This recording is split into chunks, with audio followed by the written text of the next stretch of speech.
నమస్కారం ETV news కు స్వాగతం ముఖ్యాంశాలు తెలంగాణలో ఎయిర్ బస్ పెట్టుబడులు 2500 కోట్లతో హెలికాప్టర్ల తయారీ పరిశ్రమ ఏర్పాటుకు ప్రతిపాదనలు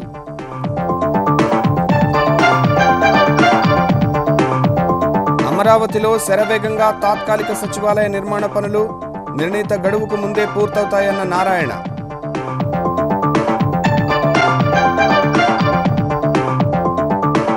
చిత్తూరు జిల్లా శ్రీ సిటీ సెజ్లో 1000 కోట్లతో క్యాడ్బరీ చాక్లెట్ పరిశ్రమ ఏప్రిల్లో తొలిదశ ప్రారంభం, వేల మందికి ఉపాధి. ఛార్జీలు పెంచే యోచనలో తెలంగాణ రహదారి రవాణా సంస్థ 10% పెంచేందుకు త్వరలో ప్రభుత్వానికి ప్రతిపాదనలు. శ్రీశైలంలో మొత్తం నీటిని పంచిన కృష్ణా బోర్డు తెలంగాణకు 6.5, ఆంధ్రప్రదేశ్కు 4.5 టీఎంసీల కేటాయింపు.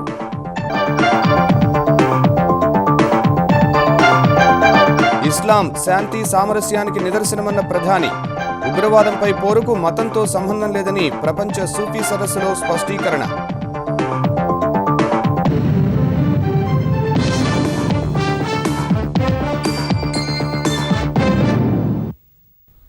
వచ్చే జూన్ నాటికి అమరావతిలో నిర్మిస్తున్న తాత్కాలిక సచివాలయం నుంచే పనులు చక్కబెట్టాలన్న ఆంధ్రప్రదేశ్ ప్రభుత్వ ఆలోచనకు అనుగుణంగానే తాత్కాలిక సచివాలయ నిర్మాణ పనులు సాగుతున్నాయి.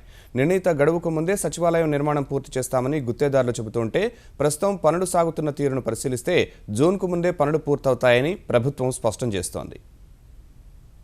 గుంటూరు జిల్లా తుళ్లూరు మండలం వెలగపూడిలో ఆంధ్రప్రదేశ్ తాత్కాలిక సచివాలయ నిర్మాణ పనులు శరవేగంగా సాగుతున్నాయి. 6 భవనాలకు 5 నిర్మాణాలు మొదలయ్యాయి. శాసనసభ భవన నిర్మాణం ప్రారంభం కావాల్సి ఉండగా ఈ పనులు ప్రారంభమైన ఈ నెల రోజుల్లోనే 25% పూర్తి చేసినట్లు నిర్మాణ గుత్తేదారులు చెప్తున్నారు.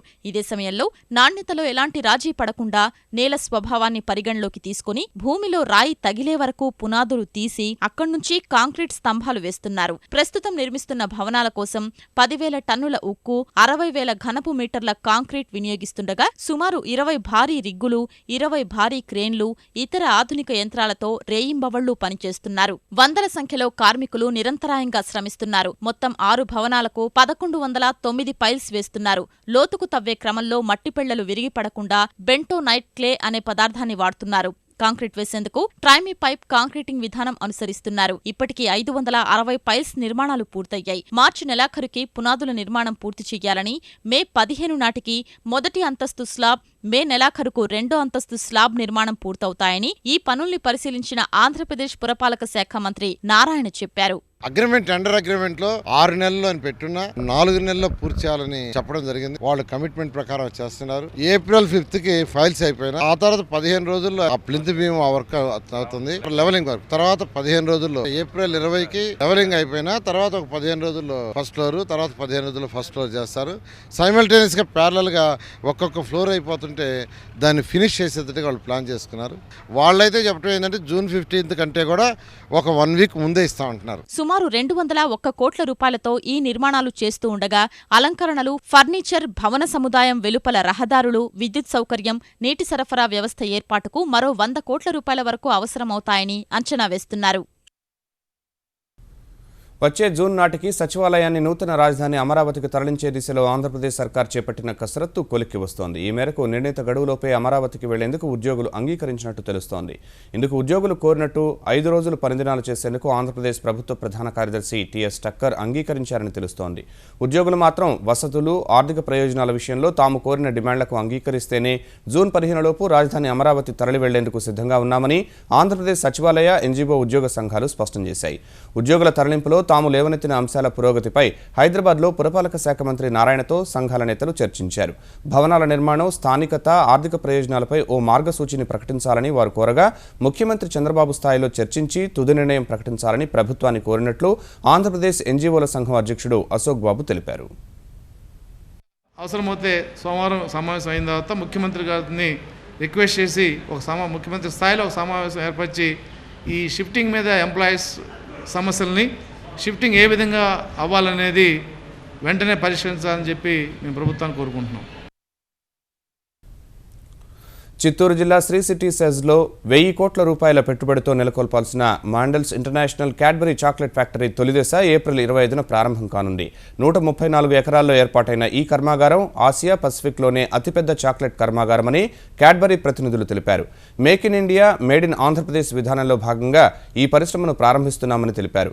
క్యాడ్బరీ చాక్లెట్లు, బిస్కెట్లు, gum and candy, beverages, Cadbury dairy milk, Cadbury celebrations, CDM silk, Bournvita, Perk, 5 star chocolate, Gems, Cadbury, Bournville తదితర ఉత్పత్తుల తయారీ కోసం శ్రీ సిటీలో ప్లాంట్ నిర్మాణం చేపట్టామని వారు తెలిపారు. 4 దశల్లో ప్రాజెక్టు పూర్తి చేసి 2020 నాటికి 2,50,000 టన్నుల ఉత్పత్తి లక్ష్యాన్ని నిర్దేశించుకున్నట్లు వివరించారు. ఈ పరిశ్రమలో 1,600 మందికి ప్రత్యక్షంగా ఉద్యోగావకాశం లభిస్తుందని, పరోక్షంగా 1,000 మందికి ఉపాధి ఏర్పడుతుందని వారు వివరించారు. ఫ్రాన్స్కు చెందిన వైమానిక సంస్థ ఎయిర్బస్ తెలంగాణలో పెట్టుబడులు పెట్టేందుకు ముందుకొచ్చింది. 2,500 కోట్ల పెట్టుబడితో హెలికాప్టర్ల ఉత్పత్తి పరిశ్రమ ఏర్పాటు చేసేందుకు తెలంగాణ ప్రభుత్వానికి ప్రతిపాదనలు సమర్పించింది. ఈ పరిశ్రమల స్థాపన కోసం అంతర్జాతీయ విమానాశ్రయం సమీపంలో 40 ఎకరాల భూమి ఇవ్వాలని కోరింది. ఈ పరిశ్రమలో ఏడాదికి 100 నౌకాదళ హెలికాప్టర్లు సహా యుటిలిటీ హెలికాప్టర్ల తయారు చేయనున్నట్టు ప్రతిపాదనలో ఎయిర్బస్ తెలిపింది.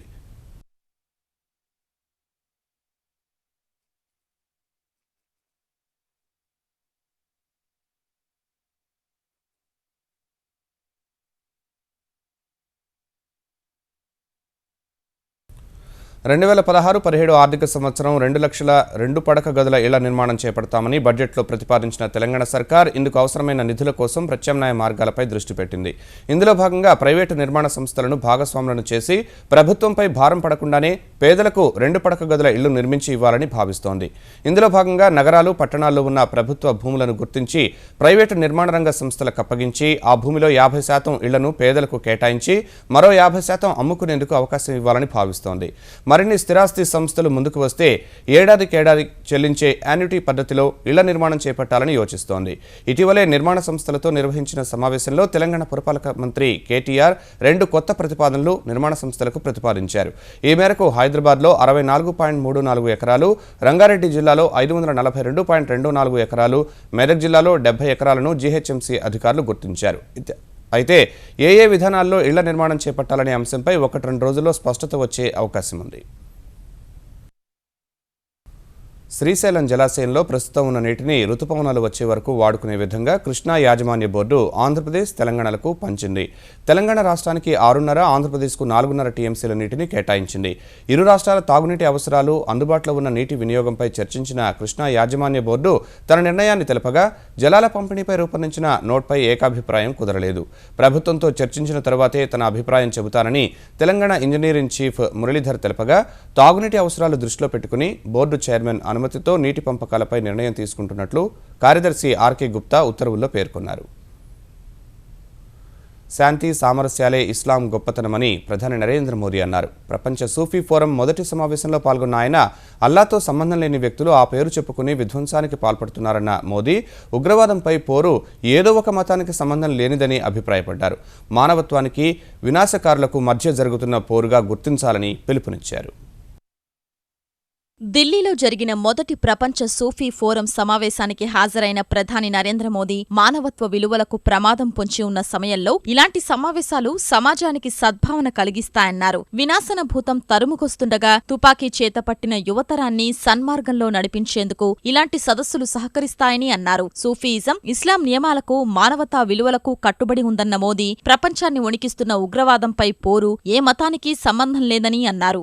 The fight against terrorism is not a confrontation against any religion. It cannot be. It is a struggle between the values of humanism and the forces of inhumanity. It is not a conflict to be fought only through military intelligence or diplomatic means. It is also a battle that must be won through the strength of our values and the real message of religion. ప్రతి ఏడాది ప్రపంచవ్యాప్తంగా పేదరిక నిర్మూలనకు ఖర్చు చేయాల్సిన $100 billion ఉగ్రవాద నిర్మూలనకు ఖర్చు చేయాల్సి వస్తోందని ఆవేదన వ్యక్తం చేశారు. ఇలాంటి పరిస్థితుల్లో సూఫీయిజ సందేశం చాలా అవసరమని మోదీ అభిప్రాయపడ్డారు. That when we think of the 99 names of Allah, none stands for force and violence, and that the first 2 names denote compassionate and merciful. Allah is Rahman and Rahim. The love of Sufism, not the violent force of terrorism, flows across the border.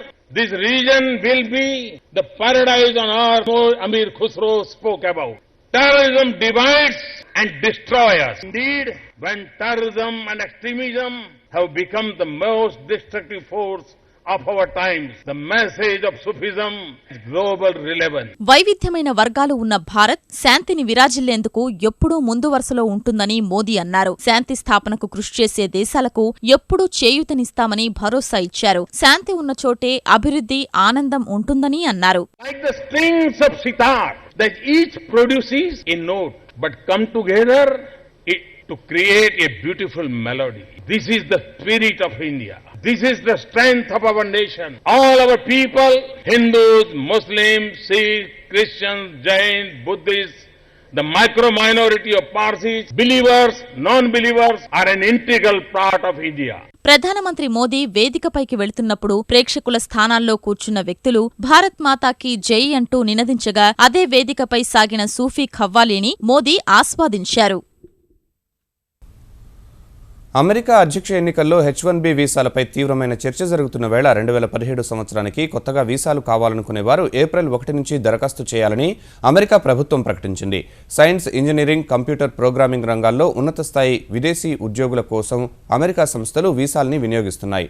ఉద్యోగుల కోసం H-1B వీసాలు 65,000 జారీ చేయనుండగా ఈ ఏడాది నిబంధనలు మార్పులు లేవని America అధికారులు తెలిపారు. మొదటి విడత 20,000 వీసాల కోసం US మాస్టర్ డిగ్రీతో వ్యక్తిగతంగా దరఖాస్తు చేసుకోవచ్చని అధికారులు వెల్లడించారు. తెలంగాణ రహదారి రవాణా సంస్థ ఛార్జీలు పెంచేందుకు కసరత్తు చేస్తోంది. ప్రతిరోజు సంస్థ నష్టాలు పెరుగుతున్న పరిస్థితుల్లో నష్టాల ఊబి నుంచి బయటపడేందుకు ఛార్జీలు పెంచక తప్పదనే అభిప్రాయానికి వచ్చింది.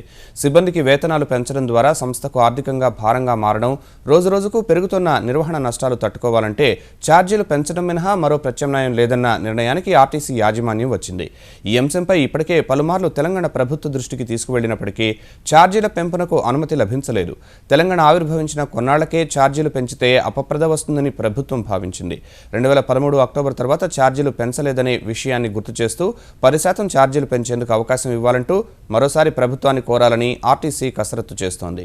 ఈ మేరకు పెంచితే ఏడాదికి 300 కోట్ల వరకు అదనపు ఆదాయం వస్తుందని అంచనా వేస్తున్న ఆర్టీసీ అప్పుడు ప్రస్తుత నష్టాలను పూడ్చుకునే అవకాశం ఉంటుందని అభిప్రాయానికి వచ్చింది. ఆంధ్రప్రదేశ్లో ఇప్పటికే ఛార్జీలు పెంచినందున తెలంగాణలో పెంచవచ్చనే విషయాన్ని ఆర్టీసీ యాజమాన్యం ప్రభుత్వ దృష్టికి తీసుకెళ్లాలని భావిస్తోంది. ముఖ్యమంత్రి సహాయ నిధి కుంభకోణంలో తెలంగాణ సిఐడి దళాల కోసం వేట మొదలుపెట్టింది. ఆసుపత్రి సిబ్బందితో కుమ్మక్కైన మధ్యవర్తులు తప్పుడు పత్రాలతో కోట్ల రూపాయలు కొల్లగొట్టినట్టు గుర్తించిన సిఐడి ఇప్పటికే 10 మంది దళారుల అరెస్టు చేసింది.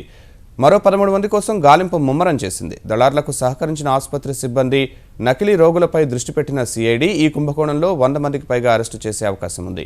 2014 జూన్ 2 తర్వాత CMRF ద్వారా లబ్ధి పొందిన వారి వివరాలను అధికారులు పరిశీలిస్తున్నారు. మొత్తం 1232 లబ్ధిదారుల దరఖాస్తులను పరిశీలించిన సిఐడి అధికారులు పెద్ద ఎత్తున అవినీతి చోటు చేసుకుందని గుర్తించింది. ఈ కేసుకు సంబంధించి ఇప్పటికే 10 మందిని అరెస్టు చేశారు. మరో 100 మంది కోసం గాలిస్తోంది. తెరాస శాసనసభాపక్షం పార్లమెంటరీ పార్టీల సంయుక్త సమావేశం ఇవాళ జరగనుంది. ఈ సమావేశంలో పార్టీ వార్షికోత్సవాల నిర్వహణ, నామినేషన్ పదవుల భర్తీ సహా కీలక అంశాలపై చర్చ జరగనుంది. పార్టీ నిర్మాణం, కమిటీల భర్తీపై కూడా చర్చించనున్న తెరాస ఏప్రిల్ 26, 27 తేదీల్లో నిర్వహించే పార్టీ వార్షికోత్సవాలపై ప్రధానంగా సమీక్షించింది. నామినేటెడ్ పదవుల భర్తీపై శాసనసభ సమావేశాల్లోనే నిర్ణయం తీసుకుంటామని సీఎం కేసీఆర్ ఇప్పటికే బహిరంగంగా ప్రకటించినందున సమావేశాల ముగింపులోగా కొన్ని పదవుల భర్తీపై నిర్ణయం తీసుకోవచ్చని నేతలు భావిస్తున్నారు. జిల్లాల్లో పార్టీ కార్యాలయాలు నిర్మించడం, పార్టీ కార్యకర్తలకు శిక్షణ శిబిరాలు ఏర్పాటు చేయడంపై ఈ సమావేశంలో చర్చించనున్నారు. ఏ రంగంలో పనిచేసినప్పటికీ స్వీయ క్రమశిక్షణ సాధించాలనే పట్టుదల ఉంటే విజయాలు సాధ్యమని ఐటీ శాఖ మంత్రి కేటీఆర్ అన్నారు. హైదరాబాద్ మేనేజ్మెంట్ అసోసియేషన్ పారిశ్రామిక వ్యాపార రంగాల్లో విశిష్ట సేవలందించినందుకు సైయద్ చైర్మన్ బివి మోహన్ రెడ్డికి జీవితకాల సాఫల్య పురస్కారం ప్రదానం చేసిన కార్యక్రమంలో పాల్గొన్న కేటీఆర్ ఇంజనీరింగ్, సాఫ్ట్వేర్ సహా ఉద్యోగ కల్పనలో ఆయన చేసిన సేవలను కొనియాడారు. ప్రపంచ స్థాయి ప్రమాణాలు నెలకొల్పిన బివి మోహన్ రెడ్డిని అభినందించిన మంత్రి కేటీఆర్ కష్టపడే తత్వమే విజయానికి సోపానమని అన్నారు. వ్యాపార నిర్వహణలో నెమ్మదించినప్పటికీ సామాజిక సమస్యల పరిష్కారంలో చురుగ్గానే ఉన్నానని పురస్కారం అందుకున్న బివి మోహన్ రెడ్డి తెలిపారు. Life is all about management, management of several things. If you ask me, life is about for people in leadership roles, be it in the corporate world or be it in the political arena. I think it's all about managing your time, your energy, the expectations, I would say resources. And also, in the case of politicians, it's also about media management, image management, a lot of other things, So all in all, I think for anyone to be successful in any field, you need a certain discipline because unless you have that. Typically, lifetime achievement awards are given to people who retire in life, and I have to make a disclosure that I'm still active in life. Certainly, I have slowed down with my involvement in business operations, but certainly I have committed myself to spend more time and my energy on the social issues that are there all around us, Hyderabad, Telangana, this nation. సంచలనం రేపిన హైదరాబాద్ 10వ తరగతి విద్యార్థి అభయ్ హత్య కేసులో పోలీసులు దర్యాప్తు ముమ్మరం చేశారు. ఈ కేసులో 3 అనుమానితులను విజయవాడలో అదుపులోకి తీసుకున్నట్లు తెలుస్తోంది. ఈ విషయాన్ని పోలీసులు ధృవీకరించడం లేదు. తమకు లభించిన సీసీ ఫుటేజీ ఆధారంగానే కేసు దర్యాప్తు చేస్తున్నట్లు పశ్చిమ మండలం డీసీపీ వెంకటేశ్వరరావు తెలిపారు. అభయ్ హత్య కేసు నిందితుల ఆచూకీ తెలిపిన వారికి ₹1,00,000 రివార్డు అందజేయనున్నట్లు వెల్లడించారు. ఈ హత్య కేసులో మరి అన్ని కోణాల్లో విచారణ అనేది జరుగుతూ ఉంది. ముఖ్యంగా సీసీ ఫుటేజ్ ఆధారంగా అయితే మాకున్న ఎవిడెన్స్ ఆధారంగా కేసు పరిశోధన జరుగుతూ ఉంది. ఇప్పటికీ మాకు అందిన సమాచారం అయితే వీడియో ఫుటేజ్ ద్వారా ఒకతనే తెలుస్తూ ఉంది. మరి ఈ మర్డర్ చేయడానికి ఇంకా కొందరు సహాయం తీసుకున్నారని కూడా మేము భావిస్తా ఉన్నాం. దాన్ని ఛేదించడానికి అన్ని కోణాల్లో ప్రయత్నం అనేది జరుగుతుంది. దాదాపు 10 టీములను వివిధ ప్రాంతాలకు పంపించడం అనేది జరిగింది. యాదాద్రి లక్ష్మీ నరసింహస్వామి కళ్యాణ మహోత్సవం అంగరంగ వైభవంగా జరిగింది. గజవాహనంపై ఊరేగుతూ పెళ్లి మండపానికి విచ్చేసిన స్వామివారికి ప్రధాన అర్చకులు ఘనంగా వివాహం జరిపించారు. ముఖ్యమంత్రి కేసీఆర్ స్వామికి పట్టు వస్త్రాలు సమర్పించిన తరువాత నిర్వహించిన ఈ వేడుకలో గవర్నర్ నరసింహన్ దంపతులు, మంత్రి ఇంద్రకరణ్ రెడ్డి, ఉపసభాపతి పద్మా దేవేందర్ రెడ్డి సహా పలువురు ప్రముఖులు పాల్గొన్నారు. కంకణ ధారణ, యజ్ఞోపవీత ధారణ, కన్యాదానం, జీలకర్ర బెల్లం సమర్పణ, మాంగళ్య ధారణ ఘట్టాలను చూసి తరించారు. నరసింహస్వామి ఇవాళ గరుడ వాహనంపై మహావిష్ణువు అలంకారంలో స్వామివారు భక్తులకు దర్శనమిస్తారు. రాత్రికి దివ్య విమాన రథోత్సవం వైభవంగా నిర్వహిస్తారు.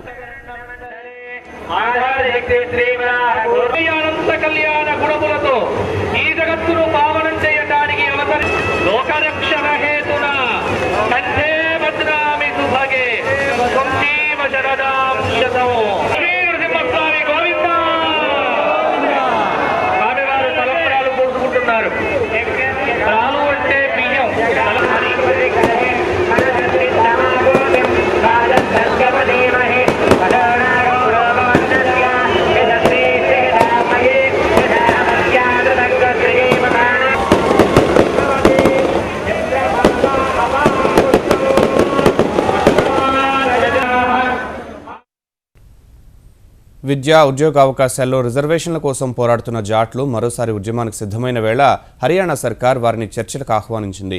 మరో 72 గంటల్లో రిజర్వేషన్లపై ప్రభుత్వం నిర్ణయం చెప్పాలని జాట్లు గడువు విధించగా పరిస్థితిని ముందే పసిగట్టిన హర్యానా ప్రభుత్వం ఉద్యమకారులను చర్చలకు ఆహ్వానించింది.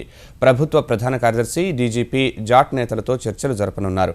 జాట్లకు రిజర్వేషన్పై బిల్లును ఈ బడ్జెట్ సమావేశాల్లోనే తీసుకొస్తామన్న ప్రభుత్వం ఆ దిశగా చర్యలు తీసుకోవడం లేదనే అభిప్రాయానికి వచ్చిన జాట్ నేతలు మరోసారి ఆందోళనకు దిగడమే మార్గమనే అభిప్రాయానికి వచ్చారు. ఇది తెలిసి అప్రమత్తమైన హర్యానా ప్రభుత్వం జాట్ నాయకులను చర్చలకు ఆహ్వానించింది. మరోవైపు హర్యానా శాసనసభ బడ్జెట్ సమావేశాల్లోనే జాట్ రిజర్వేషన్ బిల్లు ఆమోదం పొందుతుందని హర్యానా ఆర్థిక మంత్రి స్పష్టం చేస్తున్నారు. ఐఐటీల్లో వార్షిక రుసుములు 3 రెట్లు పెంచే ప్రతిపాదనకు ఐఐటీ కమిటీ ఎస్సీఐసీ ఆమోదం తెలిపింది. ఐఐటీల్లో చదివే విద్యార్థులు ప్రస్తుతం ఏడాదికి 90,000 చెల్లిస్తుండగా ఈ పెంపు ప్రతిపాదనను కేంద్ర మానవ వనరుల శాఖ మంత్రి స్మృతి ఇరానీ ఆమోదించాల్సి ఉంది. బాంబే ఐఐటీ సంచాలకుడు దేవాంగ్ ఖాకర్ నేతృత్వంలో ఉపసంఘం ఫీజు పెంపు, ఆర్థిక వనరులు పెంచుకునే మార్గాలపై అధ్యయనం తర్వాత చేసిన సూచనల మేరకు ఫీజు పెంచాలని ఎస్సీఐసీ నిర్ణయించింది. ఐఐటీ విద్యార్థికి విద్యాలక్ష్మి పథకం కింద వడ్డీరహిత రుణాన్ని అందించాలని కమిటీ సిఫార్సు చేసింది.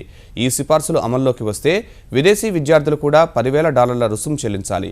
విదేశీ విద్యార్థులను ఆకర్షించేందుకు కనీసం 8 దేశాల్లో ఐఐటీ పరీక్ష నిర్వహించాలని ఎస్సీఐసీ నిర్ణయించింది. ఐఐటీ విద్యార్థులు కోచింగ్ కేంద్రాలపై ఆధారపడటాన్ని తగ్గించేందుకు అశోక్ మిశ్రా నేతృత్వంలోని కమిటీ రూపొందించిన నేషనల్ టెస్టింగ్ సర్వీసెస్ను వచ్చే ఏడాది నుంచి నిర్వహిస్తారు. ఐఐటి పరీక్షకు సిద్ధమయ్యే విద్యార్థులకు అంతర్జాలంలోనే ప్రభుత్వం కోచింగ్ అందించాలని ప్రతిపాదించింది. వస్తు సేవల పన్ను బిల్లుపై కాంగ్రెస్ డిమాండ్లు అంగీకరించడం కష్టమని ఆర్థిక మంత్రి అరుణ్ జైట్లీ తేల్చి చెప్పారు. జీఎస్టీకి రాజ్యాంగ గరిష్ట రేటు నిర్దేశించాలన్న డిమాండ్ను అమలు చేయడం కష్టమని ఇండియా టుడే కాంక్లేవ్లో స్పష్టం చేశారు. కాంగ్రెస్ పాలిత రాష్ట్రాలు సహా అన్ని రాష్ట్రాలు జీఎస్టీకి సానుకూలంగా ఉన్నాయన్న జైట్లీ పార్లమెంట్లో మాత్రం కాంగ్రెస్ తప్ప అన్ని పార్టీలు బిల్లుకు సానుకూలంగా ఉన్నాయని గుర్తు చేశారు. వారు చెప్పినట్లు చేస్తే అత్యవసర పరిస్థితుల్లో ధర పెంచడానికి ప్రతిసారి రాజ్యాంగ సవరణ చేయాల్సి ఉంటుందన్నారు. పన్ను ధరను జీఎస్టీ కౌన్సిల్ నిర్ణయించాలి కానీ రాజ్యాంగ గరిష్ట ధర కాదని జైట్లీ అభిప్రాయపడ్డారు. ఇది అర్థం చేసుకుని కాంగ్రెస్ ఈ బిల్లు ఆమోదానికి సహకరించాలని మంత్రి కోరారు. భారత్లో విమాన విడిభాగాల తయారీ మరమ్మతుల నిర్వహణ లేమి వల్ల ఏటా $800 మిలియన్ విదేశాలకు తరలిపోతున్నాయని పౌర విమానయాన శాఖ మంత్రి అశోక్ గజపతిరాజు తెలిపారు. విమానాల తయారీలో అత్యాధునిక సాంకేతిక పరిజ్ఞానం పెరిగిందన్న ఆయన మేక్ ఇన్ ఇండియాలో భాగంగా కాంపోనెంట్ మ్యానుఫ్యాక్చరింగ్ యూనిట్లు ఏర్పాటు చేస్తామన్నారు.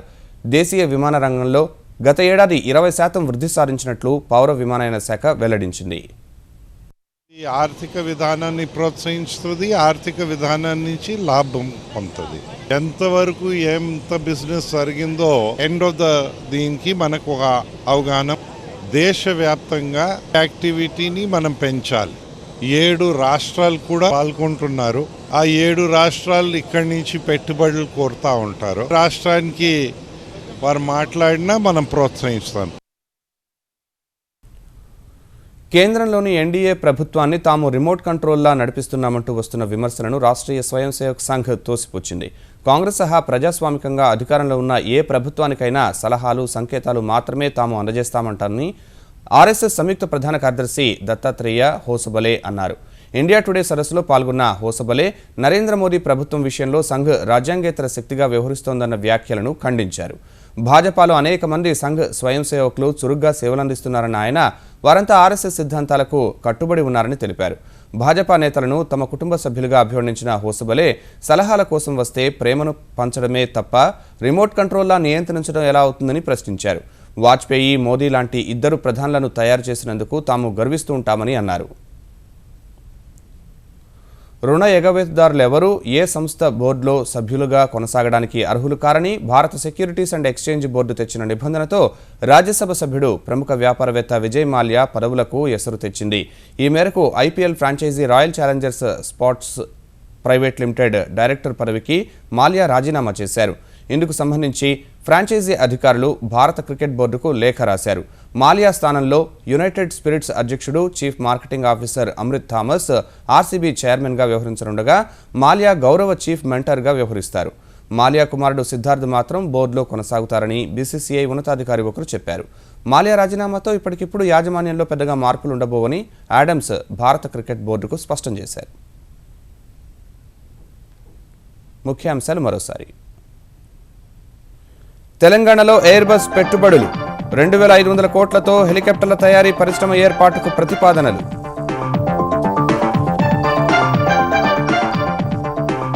అమరావతిలో శరవేగంగా తాత్కాలిక సచివాలయ నిర్మాణ పనులు నిర్ణీత గడువుకు ముందే పూర్తవుతాయన్న నారాయణ.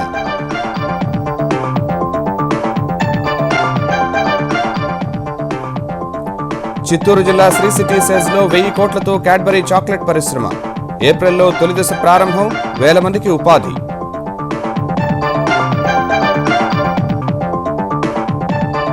ఛార్జీలు పెంచే యోచనలో తెలంగాణ రహదారి రవాణా సంస్థ 10% పెంచేందుకు త్వరలో ప్రభుత్వానికి ప్రతిపాదనలు.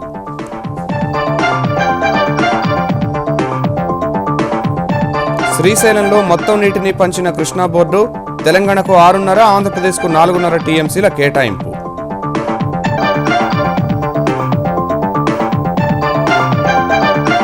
ఇస్లాం శాంతి సామరస్యానికి నిదర్శనమన్న ప్రధాని, ఉగ్రవాదంపై పోరుకు మతంతో సంబంధం లేదని ప్రపంచ సూఫీ సదస్సులో స్పష్టీకరణ.